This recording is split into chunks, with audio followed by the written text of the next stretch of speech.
Good morning, everyone. This is Saujanya working as assistant professor in CSE department at GRIT. In today's lecture, we are going to learn about the task 2. What will be there in the task 2, how we will be do, and everything we will learn in this lecture. Here in this lecture, I am going to cover the DML commands as well as the task 2 programs.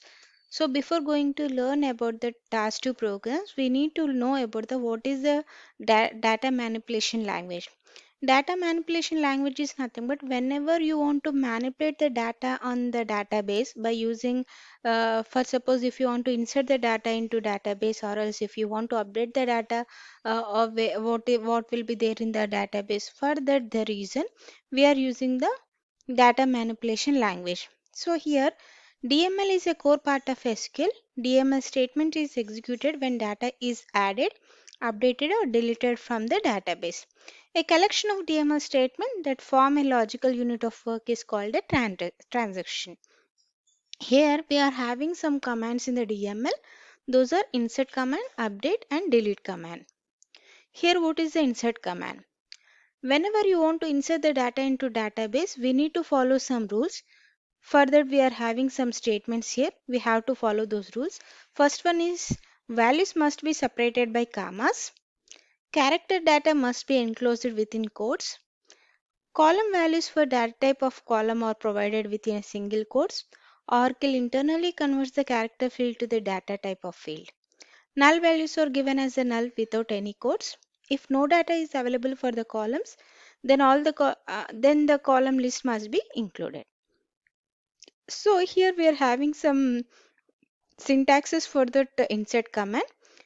For inserting a single record, if you want to insert a single record into a database, at that time we need to follow this syntax. Insert into, here we need to write the table name. Then after that you have to mention the columns, how many columns, for which columns you want to enter the data. Then after that values is one of the keyword. Then after that for this columns you have to enter the values here, and end of the statement you have to enclose it with a semicolon. For that we are having the example. Insert into employee, emp is the table name here and the values is there. Then for which columns you are we are inserting the data, for those data you are inserting here. Here it is there, insert into table name is there, then after that columns is there, right? So columns is nothing but for which columns you want to insert, you have to specify the column names after the employee table name. Then after that you can write the values is keyword, then after that you can enter the values. Using the insert statement, values can be entered interactively. Any number of rows can be inserted one after the other by using the slash symbol. For inserting the number of records into a database, at that time we are having some syntaxes. Insert into table name, values, a ampersand column 1, ampersand column 2, like that you can insert. After that, whenever you are writing this ones, if you are using the slash symbol, how many values you want to enter, you can enter. The next is the insert into table name. Just now we saw those ones, right? Column 1, column 2, values, and those values also you can include here. Kindly mention whenever you are having the character data, at that time only use that single quotes, otherwise no need.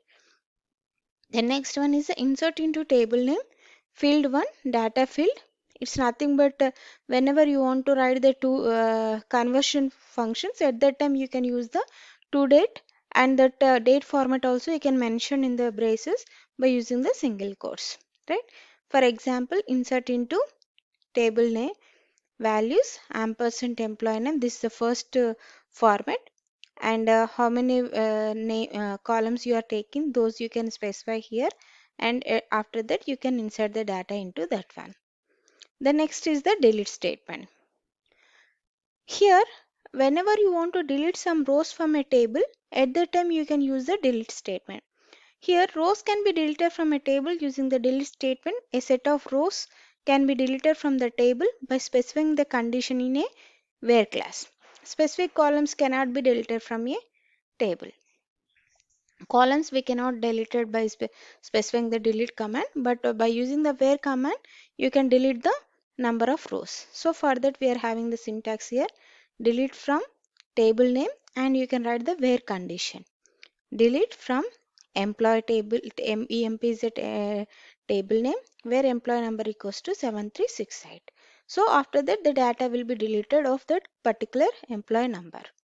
Next is the update command. Whenever you want to update the data in the database, particular data in the database, at that time you can use the update command. Columns in a table are updated using the update command. Values of a single column or else a group of columns can be updated. Updation can be carried out of all the rows in a table or selected rows. Expressions and subqueries can also be used in the update command. Here is the syntax is there: update, table name, set is a keyword, and column name you can specify, and that which value you want to enter, that value, new value you can enter here. How many columns values you want to change, those values you can specify, and you can write the where condition also. Update EMP, set employee column name, and specify person name, and that manager where employee number equals to 7362. Those persons value we are changing here. Now we are going to learn about the task 2 programs here. Here first is that question number 1 in the task 2 is DML commands. What are that insert, select, update and delete name is there.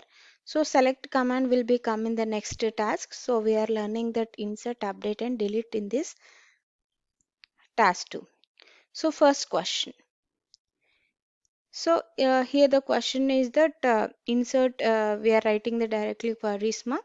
Insert into department values, ampersand, department number, department name and location. You are inserting the values into these three columns. Then after that, create table employee 1 as select start from EMP. You can also create one more table by using the existing table.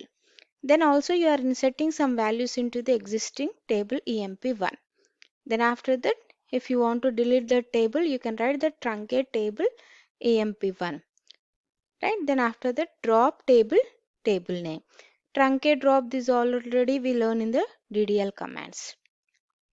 Here is the output. First we saw that, right? Insert into department values. How many values you are inserting, that will be we are specifying here. The next that you are creating a table, right? Already EMP is the existing table. From that you are creating one more new table EMP1. Whenever you are writing this statement, that EMP1 will be created as EMP. So here how you are inserting the values also will be there. After inserting the values, truncate table EMP1. The table will be truncated. Means data will be deleted, structure will remain same. Then after that, if you want to delete the complete table, at that time you have to write the drop table, table name. The table will be dropped. Next question is that insert into EM, insert 11 records into the EMP table. So how you can insert the values, already we learned that syntax, right? So insert into EMP values. How many columns will be there? Ampersand number 1, 2, 3, 4, 5, 6, 7, 8. Total 8 columns is there. For those 8 columns you need to enter the values.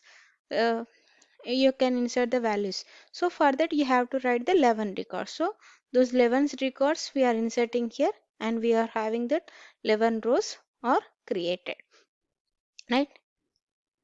Next question is that update the employee table to set the default commission of all employees to rupees 1000 who are working as a managers. Who are working as a managers, those default value, commission value should be the 1000 we have to specify. So you are updating the data, right? For the reason we have to use the update command. Update EMP set commission equal to 1000 where job like, we are saying that it is a who are working as managers like, right? So that's the reason we are having that job like manager, who are working as a manager, those commission value we are putting as a 1000. So update EMP set commission equals to 1000 job like manager. So 4 rows are updated, we are getting as a output. Then delete only those who are working as the supervisors. Delete command we already learned the syntax, right? Just we need to delete the supervisors from the existing table. So for the reason, delete from employees where job like supervisor. So at that time, who are working as a supervisor as a job name, from that one row is deleted because only one person is there working as a supervisor. Next is that whose employee number is 7599. Those person data you have to delete. So like delete from employee where employee number equals to 7599. Thank you. Hope everyone understood this task. Thank you.